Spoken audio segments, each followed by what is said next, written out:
अतर आपको इस सजा का मुस्तकबिल क्या लगता है? देखिए, इस सजा का मुस्तकबिल बुनियादी तौर पे अगर आज आप हुकूमत का रद्द-ए-अमल देख लें गुज़िश्ता रोज़ से, वहीं से आपको पता चल जाता है।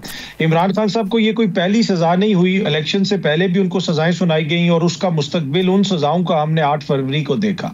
अब आप इससे अंदाजा लगाएं शाजिया कि कल सजा सुनाई गई और कल से जो है हुकूमती शख्सियात कभी टीवी पे आके, कभी प्रेस कॉन्फ्रेंस करके इमरान खान साहब को करप्ट साबित करने के ऊपर वो बज़िद हैं, वो बाकायदा तौर पे वो बातें कर रहे हैं। आज तो मतलब उसमें इतनी वो एक स्टेप आगे चले गए कि वही इमरान खान जिसकी कहीं पे तस्वीर नजर नहीं आती, जिसकी कहीं पे वीडियो नजर नहीं आती, आज सरकारी चैनल के ऊपर उसकी वीडियो भी चलाई गई इमरान खान की। इसका मतलब है अब आपको दिखाने पे और हमें दिखाने पे कोई पाबंदी तो ना रही ना फिर तो ना रही, मतलब पर इससे इनकी डेस्परेशन देखे ना कि इतनी ज्यादा डेस्परेशन है कि वो जो जहां जिसकी तस्वीर कहीं पे कोई दिखा नहीं सकते थे, आज सरकारी टीवी पे खुद उसकी वीडियोस चलाई कि ये साबित करें कि जनाब जो कल अदालत ने फैसला दिया है वो दुरुस्त है।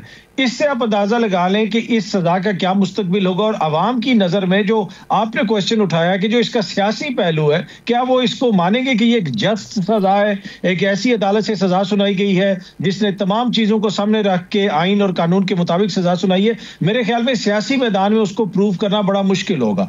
दूसरा जो इसका इंपॉर्टेंट पहलू है छोटा सा, वो ये है कि रऊफ हसन साहब ने मुझसे बात करते हुए एक टीवी प्रोग्राम में कहा था कि ये 17 तारीख का इसलिए वेट कर रहे हैं कि 17 तारीख को ये नए जजेस नामजद करेंगे और फिर इमरान खान की अपील जानी है इस्लामाबाद हाई कोर्ट में और फिर वो जो नए जजेस हैं उनके सामने ये मामला लेके जाएंगे।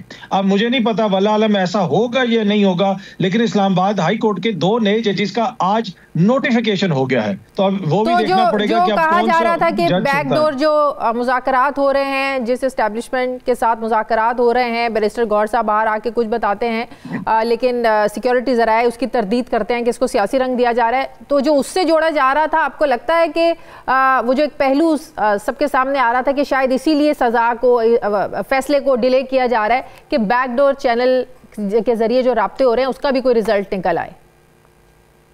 देखिए, बैकडोर चैनल राब्ते तो हैं, वो अभी से नहीं है, वो मुज़ाकरात शुरू होने से पहले के राब्ते हैं। जो मुज़ाकराती कमेटी के अंदर एक शख्सियत बैठी हुई है, उन्होंने मुझे खुद कहा कि इन मुज़ाकरात से पहले राब्ते हो गए थे और उसी वजह से ये मुज़ाकरात हो रहे हैं। उससे पहले तो हुकूमत भी साथ बैठने के लिए तैयार नहीं थी, तहरीक इंसाफ भी साथ बैठने के लिए तैयार नहीं थे, तो वो तो राब्ते चल रहे हैं, वो कहाँ तक पहुंचेंगे, कहाँ तक जाएंगे, लेकिन अब समझ में नहीं आता ना कौन से मुज़ाकरात को इम्पोर्टेंस देनी चाहिए, कौन से मुज़ाकरात अहमियत के हामिल है। जो एस्टेब्लिशमेंट के साथ हो रहे हैं, जिसकी तस्दीक खुद बैरिस्टर गौहर साहब कर रहे हैं, वो इम्पॉर्टेंट है, ये जो हुकूमत के साथ हो रहे हैं? क्योंकि इरफान सिद्दीकी साहब ने कह दिया ऐसा नहीं हो सकता कि आप उधर भी बात करें, इधर भी बात करें। उधर बात करनी है तो इधर राब्ते आपको छोड़ने पड़ेंगे, इधर से राब्ते छोड़ दें। तो किसकी अहमियत है फिर मुज़ाकरात की? देखिए शाजी, ये तो बिल्कुल वाज़ेह है, सामने साफ नजर आ रहा है। अहमियत तो सिर्फ शहबाज शरीफ साहब की बाख्तियार हुकूमत की है, दूसरी तरफ मुज़ाकरात नहीं होने चाहिए। शहबाज शरीफ साहब एक बाख्तियार वज़ीर आज़म है, सब कुछ उनके अंडर है, तो मेरे ख्याल में अगर कोई चीज़ पाकिस्तान तहरीक इंसाफ ने कुछ लेना है, कुछ देना है, तो वो तो फिर सिर्फ शहबाज शरीफ साहब की टीम से बात करे ना। अब कोई हो सकता है कि बहुत सारे आप उनको बाख्तियार कह रहे हैं, वो तो खुद कहते हैं एस्टेब्लिशमेंट को ऑन बोर्ड लेकर मुज़ाकरात हो रहे हैं, उनके पीछे एस्टेब्लिशमेंट है इन मुज़ाकरात को लेकर। तो आप कैसे कह रहे हैं कि बाहर हुकूमत है ये? नहीं, वो तो देखें, कोई पुल बनाए, कोई चीज भी बनाए, वो तो हर चीज में क्रेडिट देते हैं, ये तो उनका बड़ापन है ना। पर बाइख्तियार तो वो बहुत ज्यादा बाइख्तियार हैं, वो तो इतने ज्यादा बाइख्तियार हैं कि वो मेरे ख्याल में इतना बाइख्तियार वजीर आजम और हुकूमत हमने माजी में कभी नहीं देखी। पर हकीकत यही है, जो पूरी कौम को पता है, सबको पता है कि किधर बात होगी तो मामला कहाँ पे हल होंगे। जो जिस हुकूमत के वज़रा आपके मेरे हर टीवी चैनल के ऊपर बैठ के ये कहें कि यार ये मामला तो हमारे हाथ में ही नहीं है, इसमें आपको उनसे माफी मांगनी पड़ेगी या उससे माफी मांगनी पड़ेगी, तो उससे आप अंदाजा लगा लें ये एक्ट ऐसे करते हैं कि जैसे हुकूमत कोई और चीज है, नीचे जो इनके इदारे हैं वो कोई और हैं। तो ये मेरे ख्याल में जो तहरीक इंसाफ वाले हैं और हुकूमत वाले हैं, दोनों को पता है कि बाइख्तियार मुज़ाकरात किस तरफ हो सकते हैं और किस तरफ हो रहे हैं। अच्छा अतर, अगर किसी शख्सियत को, सियासी शख्सियत को सबसे ज़्यादा वेल इन्फॉर्म्ड आज कहा जाता है तो शायद वो फैसल वाडा हैं, और शायद ये कहना गलत नहीं होगा। फैसलों से पहले उन्हें फैसलों का भी पता होता है, सियासत में आगे मुज़ाकरात कामयाब होने या नहीं होने, उन्हें इस चीज़ का भी पता होता है।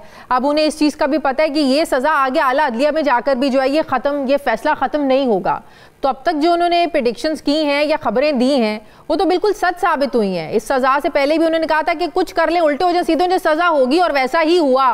तो अब वो कह रहे हैं कि आला अदलिया में भी जाके ये फैसला जो है वो ख़त्म नहीं होगा। तो इसका मतलब है कहीं मामला सीधे हुए नहीं है इमरान खान साहब के। देखिए, यही तो अलमिया है। अगर मामला सीधे करके फैसले तब्दील करवाने तो फिर तो हुकूमत की मर्जी, ताकतवरों की मर्जी के मुताबिक ही होंगे।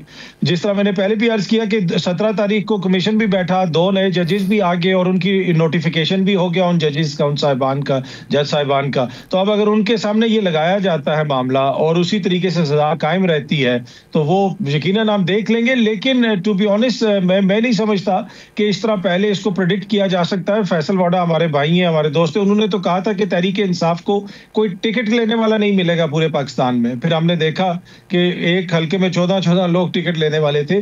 तो वो हालात बहुत ज्यादा तब्दील हो चुके हैं। ये वही तहरीक इंसाफ तो ये भी कहते हैं कि ट्रम्प कार्ड भी अब नहीं चलेगा 20 जनवरी के बाद। तब तो हुकूमत जो है अकड़ कर बात करेगी और तहरीक इंसाफ लेट कर बात करेगी 20 जनवरी के बाद। देखिए शाजिया, हालात बहुत ज्यादा तब्दील हो चुके हैं। फैसल वाडा साहब ने जिस जमात उस वक्त छोड़ दी थी, जिस वक्त तहरीक इंसाफ में बहुत सारे लोग कहीं नहीं जा रहे थे, उधर ही थे, तो वो तो पहले छोड़ के चले गए। लेकिन उसके बाद के आप हालात देखें कि लोग आते थे, प्रेस कॉन्फ्रेंस करते थे और छोड़ के चले जाते थे जमात को। कहा गया कि इनके ऊपर रेड लाइन है, इनके साथ कोई बैठेगा नहीं, ये हुकूमत में नहीं आ सकते। आज तो उनके साथ हर कोई बैठ रहा है। बैरिस्टर गौर किसके साथ बैठ रहे हैं, अली अमीन किसके साथ बैठ रहे हैं, सूबे में उनकी हुकूमत भी है। तो मेरे ख्याल में जो लोग मैटर करते हैं उनको इदराक है कि एक बहुत बड़ी अवामी सपोर्ट है पाकिस्तान तहरीक इंसाफ के पास। और जब तक लेकिन एक कंफ्यूजन है, उसको अगर आप हल कर पाएं, आप समझ पाए हों, जो जिस मुलाकात का बैरिस्टर गौहर साहब ने जिक्र किया उससे 1-2 दिन पहले वो भी इनकारी थे, बैरिस्टर सैफ भी इनकारी थे। वो उन मुलाकातों में जो तस्वीरें रिलीज हुई वो उन तस्वीरों में भी नहीं थे। बाद में उन्होंने आकर एडमिट किया कि हाँ वो मुलाकात हुई। तो एक तरफ से तरदीद आना कि नहीं सियासी कोई बात नहीं, उसको सियासी रंग देना अफसोसनाक है। दूसरी तरफ कहना है कि बड़ा अच्छा उनका जेस्चर था, मुस्बत था, हर पहलू पर बात हुई, पीटीआई के साथ जो कुछ हो रहा है सारे उनको बताया, सारी चीज़ें डिस्कस हुई। तो समझ में नहीं आ रहा है उधर से इसको खुफिया रखा जा रहा है या तरदीद हो रही है, और इधर से बड़े खुश हैं जी हमारी तो हर टॉपिक पर बात हुई है। तो ये क्या कन्फ्यूजन है? अब देखें, टू बी ऑनेस्ट, ये तो अब कोई बाकायदा कोई हुकूमत है जो उनकी जानिब से कोई बयान जारी किया जाए तो पता चलेगा। अभी तो जराए से ही खबरें आ रही हैं। लेकिन मुलाकात होना इटसेल्फ इज इम्पोर्टेंट ना, कि वो ऐसी जमात जिसके ऊपर मुल्क दुश्मनी के इल्जाम लगा रही हो हुकूमत, जिनको बैन करने की हुकूमत बात कर रही हो। वज़ीर इत्तलात ने तो आपको याद होगा कि एक दिन प्रेस कॉन्फ्रेंस कर दी थी कि तहरीक इंसाफ के ऊपर हम पाबंदी लगा रहे हैं। हाँ। तो उसके चेयरमैन की आर्मी चीफ से मुलाकात होना तो यकीनन इंपॉर्टेंट इवेंट है। वहां हो सकता है सिक्योरिटी डिस्कस हुई हो, दीगर चीजें डिस्कस हुई हो, लेकिन एक ऐसी जमात को एक पॉलिटिकल प्रोसेस का, अपने कौमी धारे की जो इंपॉर्टेंट चीजें उनमें उसका शामिल करना, उनसे मुशावरत करना, उनसे बात करना। यकीनन आर्मी चीफ की मुलाकात हुई होगी तो इंपॉर्टेंट चीजें ही डिस्कस हुई होंगी, मुल्क के हवाले से हुई हो या जिस चीज के हवाले से भी। तो ये इटसेल्फ इज ए बहुत बड़ी एंगेजमेंट और बहुत बड़ी ब्रेक थ्रू है। इसलिए कि हुकूमत के दोस्तों तहरीक इंसाफ को मुल्क दुश्मन कहते हैं, वो तो इंतशारी उनको कहते हैं। तो फिर इंतशारियों के साथ मिलना, उनसे मुलाकात करना, तो फिर इसके ऊपर लोग क्वेश्चंस तो करेंगे कि यकीनन कहीं ना कहीं कोई ब्रेक थ्रू हुई है।